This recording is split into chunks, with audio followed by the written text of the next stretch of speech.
Unorthodox Unscripted. I'm Elisa Bielatich-Davis, and I'm here today with Cynthia Damaskos. Cynthia, how are you? I'm good. I'm good. You know, in preparation for the interview today, I re-listened to the one we did in 2021, so 5 years ago. Oh, wow. And yeah, I love talking to you. And just talking to you is just like a warm feeling of friendship. And you're so kind. And I'm looking forward to it again. Well, thank you. Well, I feel friendship with you. We don't see each other much, but No. whenever we interact, it's always so nice. And of course, you're working with Molly Sabrin. I love Molly. I also don't see her very often, but I think of Molly as a dear friend. I don't Yeah. know if she knows that. I'll let her know in case. Yeah. When she was like one of the first people blogging in the Orthodox world, right? Yeah. And I used to read her blog. And when I went to start a blog, a friend of mine was saying I should start it. And there were a lot of blogs of women who were talking about homemaking and child rearing. And they just seemed to have everything together and they made you feel bad about yourself. And I was like, I don't want to blog unless I can blog like Molly, because she was Yeah. just she's She's so real. reassuring because she sits there and she says, oh, this is really hard. It's worth it, but it's really hard. And it's just so encouraging to be around her. So I'm jealous to get to talk to her all the time. Oh, it's a blessing. One of the biggest in my life.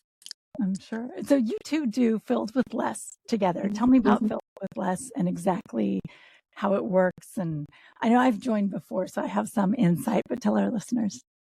So Filled with Less is a ministry to help women achieve a peaceful mind, a healthy body, and a productive life. Although we're thinking about changing that tagline from productive life to maybe a fruitful life. Yes. Yeah. Because Productive is a little nose to the grindstone, isn't it it? is. Sometimes someone said in our membership a couple days ago that it sounds, well, she wasn't talking about it as part of the Filled with Less ministry, but she just said that sometimes when she thinks of a productive life, it seems kind of cold and hard. But, we really just want to help people live their best life, the one that God intended for them without all the angst. Right. Yeah. It's funny because I've never thought twice about that. But now that you mention it, it's sort of like you have to be producing something. It's as a stay-home mom, I was always interested in the fact that the only work that counted was work that brought in money, right? Like, people at home, we're not working, we're just there. But that there's a sense that if you can't monetize it, it's not productive. And of course, that's not true. But fruitful is better. Yeah, because productive is also kind of stressful, like you're being pushed to be, to get things done, whatever. And fruitful's more comes out of your gifts and your talents. Right. Nobody can rush fruitful, right? Like fruits grow when they grow. They just come if we're lucky and we're grateful for it. But, yeah, me too. That's neat. So, that's beautiful. I think it was still a good ministry with the other phrase, but I think that's an interesting change. Thank you. It's going to take a while to flip that out and on everything we have out there. But we have the podcast on Ancient Faith Radio called The Filled with Less Show. And Molly and I record that podcast once a month. And this month we have a special bonus episode, which I think we're going to talk about in a little bit. But so there will be 2 in April. But we have Filled with Less Planner. It's an intentional living planner. And it just helps people kind of drill down and get things done and feel less stress in their brain, less chaos in their lives and their brain. And it includes a lot of things from even finding glimmers of light every day and being able to just write that down, some glimmers of light, and also an area where you surrender things to God every day. So the corner of surrender. So it's a sort of a different kind of intentional living planner. We have a membership where the ladies get together once a month as a group, and we've been going through a study intentional living spiritual life series for the past several months, and now we're going to go into a new series, which I can't tell you about because it's a secret to our members. They'll be upset if they find out I told you and I haven't told them. But then they also get together every Tuesday for Molly's Chat and talk to Molly and each other on Tuesdays. And it's a lovely, lovely membership. And then we have a book club, which is open to everybody. And we've been doing that for a few years now. And what else do we do? It seems like I'm leaving things out. We give retreats. Right. We love to visit churches and give retreats. We're usually busiest around Lent, but we'll do it any time of the year. Right. And then we have courses. So we have 6 Weeks of Sanity, which we rerun every January. Is that the one you were in? 6 Weeks of I don't Sanity? think so, but I remember when that first came out. I remember Okay. when Molly was kind of just going through all of that in general of trying to simplify and really think about, I mean, even just the idea, filled with less, to feel full, but to have less on your plate, right? To be not having so much and going on and the Yeah. simplicity of it. So tell me about what's the 6 weeks to simplicity? 6 Weeks of Sanity. Sorry. So it runs every Simplicity is a better January. It's okay. It's about simplicity. one. And it leads up until the beginning of Lent. And we talk about having a mindset, a peaceful mindset. Molly heads up that one. Then the second week, I go into time management, goal setting, living by your values, uh, that kind of thing. The third week is Presbytera Stacy Dorrance. She talks about decluttering. So that's where the decluttering and the simplifying your home comes Yeah. in. Then the next week, I go into health and wellness, creating a health plan and helping people get healthier that way, because that's less stressful. And then Molly goes into relationships and boundaries in the fifth week and how to manage those. And then the sixth week is Pres Stacy again. It's all about faith, living your faith. And of course, the entire thing is through the lens of Orthodox faith. So it just marries everything together. So we love that. We started it in 2020, and we just had our 6th year, and Wow. and Time flies. everyone has who's purchased it has lifetime access. So every year we get a bunch of people coming in from the past, Oh, along with the new people, and they're oh, meeting and making new friends, and it's really been fulfilling that is watching really, women flourish. I love that. Well, yeah, I mean, it is so important. I think we're just so hectic in this world and we feel like there's so much going on. You feel like you're not completely in your control, right? You want to be living intentionally, but you feel like, oh, I wish I was doing that. I wish. And we spend enough time beating ourselves up or yearning to have that kind of control and intentional structure that we want. And it's just so nice to finally have a ministry that says, okay, sit down. We're going to work Yeah, on this now, yeah. because I think we'll spend much more time worrying about it than we spend actually fixing it.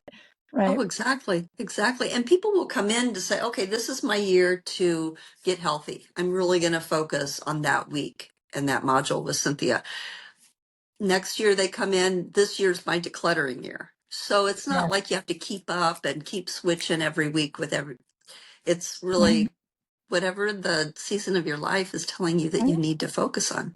Well, and isn't that how it is really? There's different chapters. You have all sorts of different focuses. And I would imagine that, you could go through it one year and everything gets better.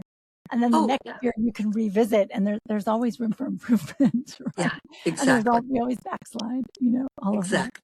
But no, Exactly. it's a beautiful ministry. It's really lovely because it really is focused on changing people's lives and making people able to live, in this very beautiful, peaceful way. And so they can focus more on God and all of these Yeah. things we're supposed to be doing. It's so rare to have a ministry like that that's really just doing practical, helpful work. I love practical things. There are a lot of, I don't know, Orthodox books, right? I like to be like, I'm going to take a big concept. Let's make this easy and figure out how we can do it in our lives Me instead of, too. I mean, all the other books are all very lovely, but I have a special place in my heart for really just helping people actually do it for once. Me too. Here's some steps. 1, 2, 3. Yeah.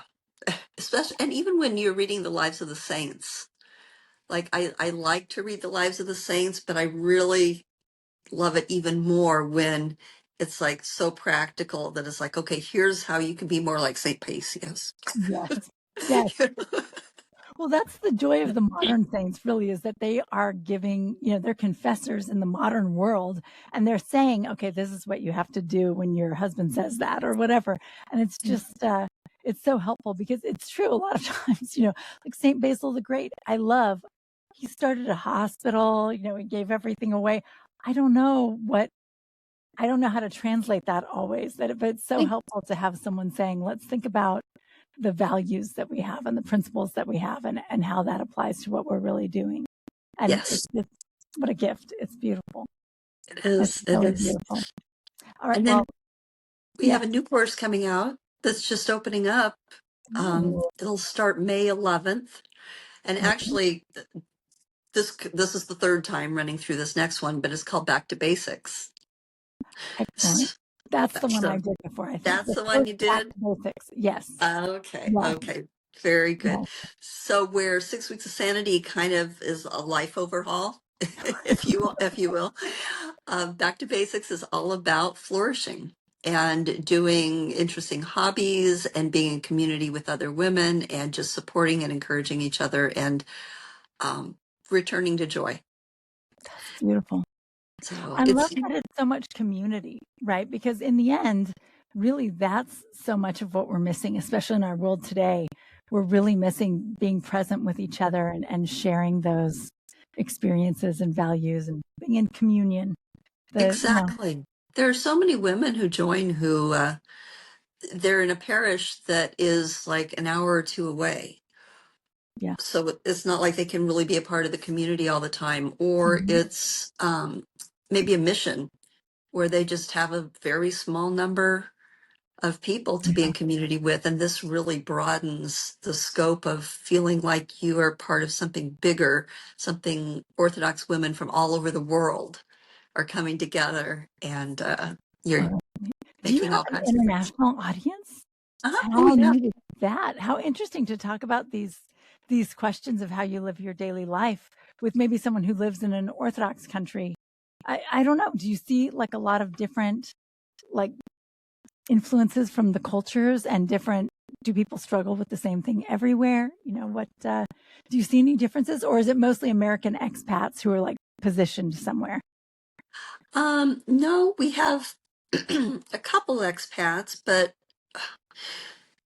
our ladies in Greece are Greek, ladies in Australian, England, the Netherlands. We had someone join our book club. I think she was from, I want to say Ethiopia or Cambodia. I can't remember now. Um, that was fun. So, yeah, we all have the similar struggles, which feels good to know we're all in this together, no matter where we live. We all have the similar struggles. But sometimes the communities are harder to come by in Yeah. a lot of other areas of the world. I could see that Yeah. in places where, orthodoxy isn't normal, right? Where Christianity isn't normal. I work with a lot of people in Pakistan. Our biggest office is there, and that's Oh, the group I work with. And they're mostly Muslim, and it's been really fun to have this kind of interaction. But there are also Christians on the team, and it's more rare in Pakistan. Actually, I recently met a Pakistani Orthodox priest. They're starting missions. They're building up the church there. oh, that's But wonderful. but speaking to Christians who are struggling by in a world that really isn't Christian around them, I mean, we say our nation is not really Christian anymore. It's not, but that's really not. When you're in a Muslim culture or you're in something else, it is hard to feel like you have company. It's hard to find people who are also struggling and also looking for Christ, right? So Yeah, it feels pretty oppressive, I would assume. yeah. I mean, yeah, Yeah, I think it's okay, but I think it's easier here. yeah, It's easier. And we underestimate how much more we do have Christians oh, around and Orthodox people around and access to people. When you're like the only parish in the country, mhm. it's worse than being the only parish in the county. That's for Yeah, sure. that's right, for sure. Yes, but community is so important, and it is so. When you say bringing joy, right? Like it's really hard to hold on to joy all alone. But I find Mm. that, when we're a group, we can all look at each other and point out what we have to be thankful for and encourage each other and really find joy from the relationships themselves. And Yep, I agree. that's lovely. That's one of the good things about the internet, right? Like we can Yeah, do things yeah, oh yeah. online. Yeah, There it can is be a a Zoom. downside. Yeah. Thank goodness for the upsides of the internet and of Zoom. And Right. Who knew? Who knew this is how the world would turn out? But no, that's great. So as we're down, we should recognize we're entering into Holy Week. yes, already. We're recording this a few days ahead, but we'll be releasing it on Palm Sunday coming in. So today we're on Friday. We're in the last day of Lent, which is always amazing to me because it feels so long and then it's over and I kind of miss it. It's already like, oh, my Paraclesis every Friday. Yes. But yeah, we're coming into Holy Week. Do you ever consider in Filled with Less or in maybe retreats that you do and things, how it is that we're able, how do we take care of ourselves during times like that? I find in women's retreats when I go, Mhm. when I give a retreat, there are often a lot of questions about this problem of as Orthodox, we talk about dying to yourself. We talk about emptying yourself out in service. We have all of this asceticism. You're supposed to be okay being exhausted, but then it's like, well, how do I take care of myself, right? Am I allowed to take care of myself? Can I be indulgent and just sit down and, rest my feet or do something for me instead of only things for others? I don't know. Do you ever encounter concerns like that? I find I in do. women, it's very common. Well, as a health and wellness coach, I do run into this a lot with women thinking self-care is selfish, um, or being told, they're just used to being told self-care is selfish. Um, and as Christians, it should be all about the other person and serving and not doing anything for ourselves. Right. There's kind of that mentality out there. Mm-hmm. But I just come at it from a completely different angle, honestly. To me, between the life that was given to us in the womb, and meaning the soul and the body together, those are the biggest gifts we have been given. Our soul and our body coming into life. So to treat our life and our body as though it's insignificant, instead of feeling like we should be a steward of it, a steward of this gift, um, I think is a huge mistake, because if you're not being a good steward, you're not going to have the energy to get off the couch and go to church. You're not going to have the energy to play with your kids, who are also a huge blessing in your life, get on the floor and play Barbies or whatever, right? Mm-hmm. Um, you're not going to make that casserole for somebody who just got out of the hospital. So to serve others, we ourselves have to be filled. And in order to fill ourselves, we need to have silence every day. We need to eat well. We need to move, because God created our bodies to thrive. And we have to just steward them the way he created them to be. And then we can be the best we can be for him and for his glory. That's really the thing, right? Like if you're serving him, you have to take care of his servant, right? Like how are you gonna do all these important things? How are you gonna feed him when he's hungry and give him drinks when he's thirsty, right? And visit him in prison. You have to be Right. present with him. You have to be able to move around and take care of yourself. I think also I always think about when Christ said, love your neighbor as yourself. Yourself, yes. Right? Like Yes. there's some self-love built in here, Mhm. and it's assumed. It's assumed Yes. that we'll be doing that. But Yep. yeah, so Yep. I think especially thinking about that during Lent, if you have children, I think in this culture, we're very focused on everything you do is for the children. And then Right. it's like you get that combined with this feeling like it's, asceticism calls to me and it's Lent and it's okay to be miserable. And I don't know, what's your take on that? We're fasting and then we come to Holy Week, and obviously it's harder than Mhm. just Lent, but it's also, beautiful. But Mhm. I don't know. What do you think about, like, how do we think about it when we come into times like this? Are we just powering through, like trying to get through something hard Is it just supposed to be hard and we'll just get through it? Or, what kind of advice would you give to someone who's struggling with it? Oh, wow. I'm not sure I'm the best person to ask for advice on this. I'll do my best. I apologize for my throat. I'm having some sinus issues lately for some reason, so It's that it's time of affecting year. me. I don't know where you are. In Texas right now, it is just sinus nightmares all over the Yeah, place. yeah, March and I've April heard. always are for us. I'm But in Indiana and I see everything springing up, and I'm like, okay, I need to up the quercetin and the other things I do for. you're in Indiana, right? Because you're right near the studios because you're going in Right, person. right, Oh, neat. I love right. Indiana. It's so Yeah, lovely. Chesterton's a neat town too. yeah, it is. It's, So what do you think? I think that going into Holy Week, hopefully throughout Lent, we've been able to establish a rhythm, right? At first, it's hard. It's like, oh, especially for churches, Monday, Wednesday, Friday services, plus Sunday, plus special feast days. At first, it's like, oh, church again, church again. And then you start going like, oh, I'm in this rhythm now, right? We were talking earlier, I think, before we started recording, that you're going to miss proclases, I believe. Right, right. Yeah.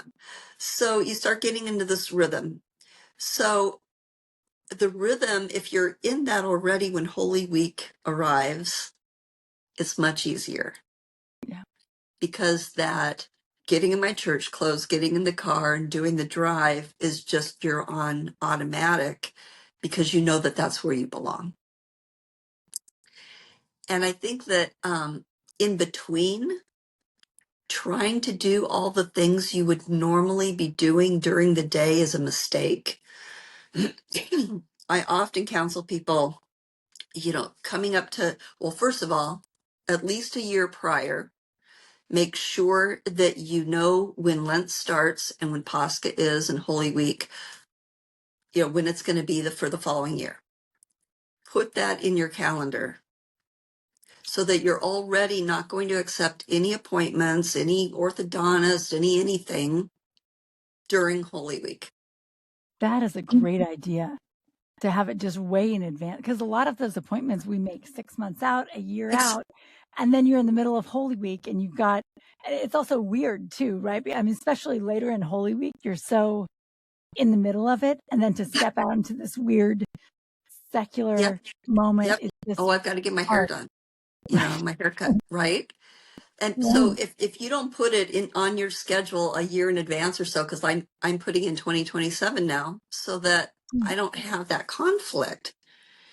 Because I think one of the mistakes people get into is that they're trying to live their regular everyday life during the same time. And how stressful is that? Right. And going to, even like, I don't know, book clubs and PTA meetings or whatever people do in the evenings that may not put them in bed when they should be in order to get up the next morning and do the services. Like, just Right. get rid of all that. Clear your schedule. Oh, it's so true. And I know as a parent, I always, at the beginning of Lent, I would always start by all the coaches, everybody else. I'm like, look, this whole week, we're out, like both weekends and the week in between. Sorry. And just tell them at the beginning of the season or tell them, at the beginning, right when you sign up for it with the kids. But Yeah. I don't know that I'm as careful about my own commitments. But you know what I mean? Like as a Mhm. mom, but it's like that with so many things, right? Like you're managing your children's nutrition and you're taking away Right. screens so they get enough sleep. And then, what are you doing? Exactly. Not really Exactly. taking care of you. Yeah. This is definitely the time to get to bed on time. Yeah, And for I think most people, that's like 9 o'clock at night. I mean, it's not 1 a.m. And wake up the next morning refreshed and have a good breakfast if you don't have liturgy and a nice wholesome clean breakfast that's going to give you energy, not carb laden that's going to sap it from you. And yeah, take care of yourself and just try to be a good steward, and that's what's going to carry you through this whole week. I love that. That's so true. And I think too, sometimes we just expect so much of ourselves, like, well, just like you were just saying, we try to live our ordinary lives. We're still trying to keep everything going. I mean, this is supposed to disrupt, right? Like Yes. Holy Week, Yes. it just as it would have when Christ was arrested, right? Like everything stopped. And so that's where we're supposed to be. We don't need to worry about these other things. But I think also we're just hard on ourselves, right? Like, I don't know, do I have all the right Lenten foods? Do I have that? By Holy Week, it's like, you know, what I have, what I've been used to eating every day, I'll just keep going with. I don't know. It's hard to explain, but I always feel like I'm supposed to be doing it better. And Yeah. maybe Yeah. that's a sign that I'm just really tired and I'm not taking care of myself. I don't know. I think that could be because if you're tired and you're not taking care of yourself, you're not really going to be present in the services either. So that's going to create a stressful feeling in you that I'm not doing this right. Um, so yeah, you need that self-care. And something else I always recommend that people do, and when this airs, it's going to be a little bit late, but for next year, and I know a lot of people do this already, but throughout Lent, as you're making all of these wonderful meals, double them, triple them, quadruple them, freeze them for Holy Week. So then during Holy Week, you're not even cooking. You're just heating things up. Oh, that's such a good idea. I never do that, but it's true, right? I mean, I'll make lentil soup and I have it all week. I also get tired of it that week. So why not put away a serving so that on Holy Tuesday, I'll be happy to see it. Exactly. That's a very good idea. That's a very good idea. Yeah, there's too much just trying to get by. You know what I Yeah. mean? There's too And much trying pushing. to push through. Yeah, pushing through. Yeah, which there's a certain part of that we're expected to do, I think. Right. That's the pushing through that makes us stronger and reinforces our faith and what we believe. Um, For and it's sure. good. It can be a good pushing during Holy Week. Yeah. Well, I always feel like, we're kind of broken down through Lent, and then Holy Week, we get just totally broken down. But Holy Friday, you want to be in that place, right? You want to be in that broken place with Christ at the cross and just sort of experiencing the overwhelming, I want to say sadness, but I almost want to say the impossibility, right, of creation rising up and killing the creator Mhm. of us having it in us to do such things. And just, I love Holy Week and Holy Friday, Pascha. Yeah. I wasn't Orthodox growing up, and I always my parents always said, well, Christmas is nice, but Easter's really the more important holiday because the resurrection's so central. They would say that, but then Christmas was like a really big deal, right? It was really Uh-huh.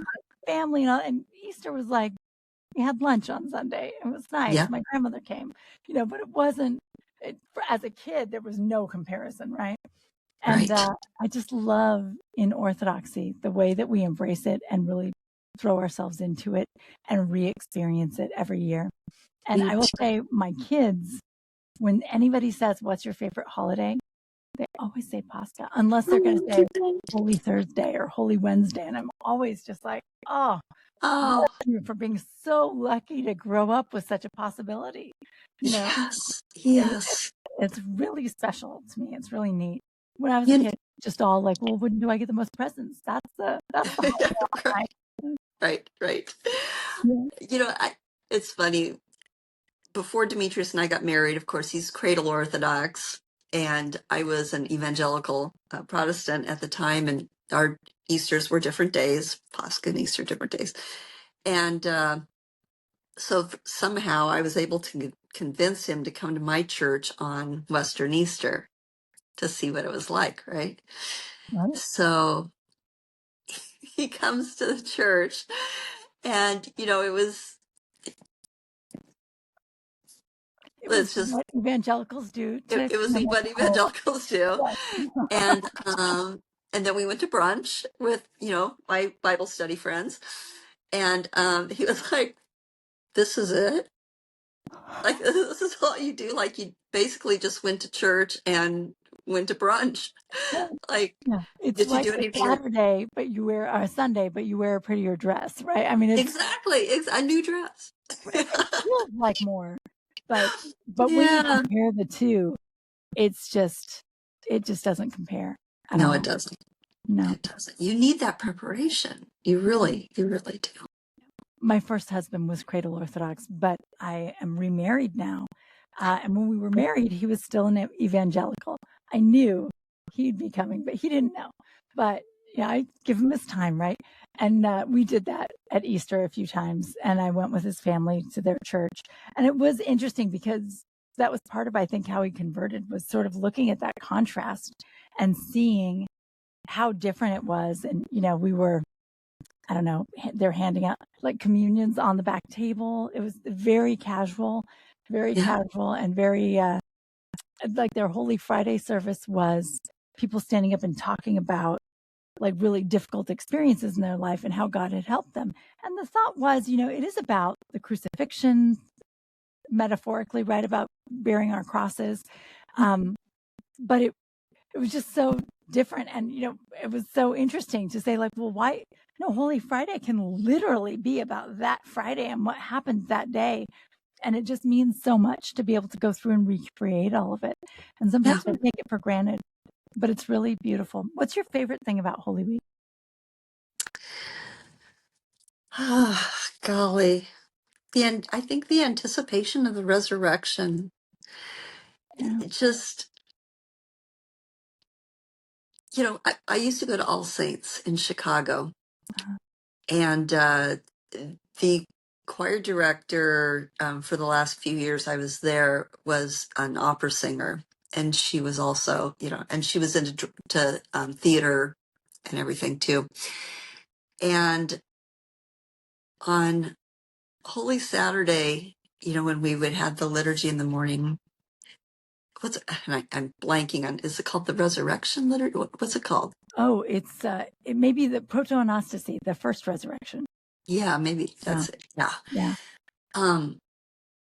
Just the building up, the choir did such a good job, and to the tomb being empty, right? Right.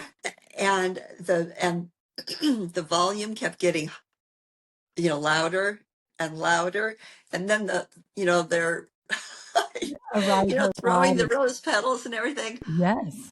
I would just be crying like every year, just with Yeah. joy. And oh my goodness, I still look forward to Right. Holy Saturday morning, and I then have the to say, resurrection, of course, that night. that's the best moment of Holy Week. If you don't go to Holy Saturday morning, start going, because That's right. it's really remarkable that arise, O God, and judge the earth. And, Yeah, yeah. I mean, after Holy Friday and Lamentations going late at night and then Oh coming yeah, back in the morning, and it's just like light and glory and joy. And that's my favorite. That's absolutely my favorite. yeah. Me Although I too. And I love hate all to of say it, but even more so than the Anastasy service it, right? at Although I love midnight, that too. which is beautiful. I love St. John Chrysostom's Paschal homily. I do. Yeah. All of it's great, right? And Holy Friday, the first time I ever did Holy Friday, my son had died and we had buried him that year. And I had never been I was at a parish that the priest had a job, and the community didn't do a lot during Holy Week. I think they did, but somehow I just didn't know about it. I didn't understand what was going on because I wasn't from a church tradition really. And Yeah. so a friend of mine said, "Oh, you've never been to Holy Friday? You have to come to Holy Friday. It's amazing." I thought, "Okay, I'll be there." Didn't think anything of it. And I walked in, and it's a funeral for Jesus. Yeah. And you're standing with the perspective of his mother at her Hmm. son's funeral. And I was just floored. It was, I was very close on having a funeral for my son.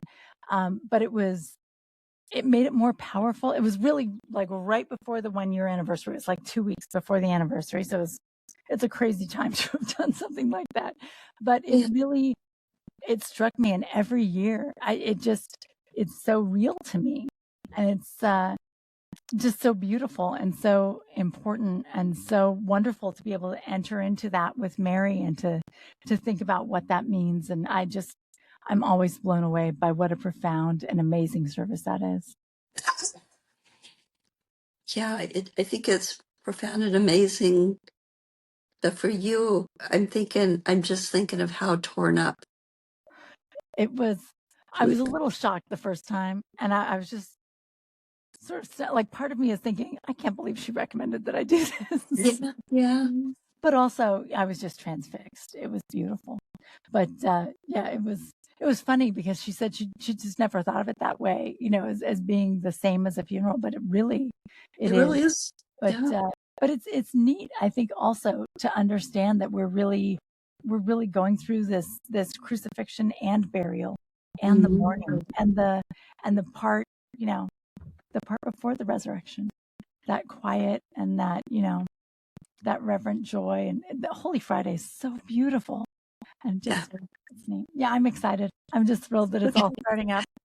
Got baptisms tomorrow for Lazarus Saturday, all kinds of great stuff coming. Good, good. Yeah, But and more and more people.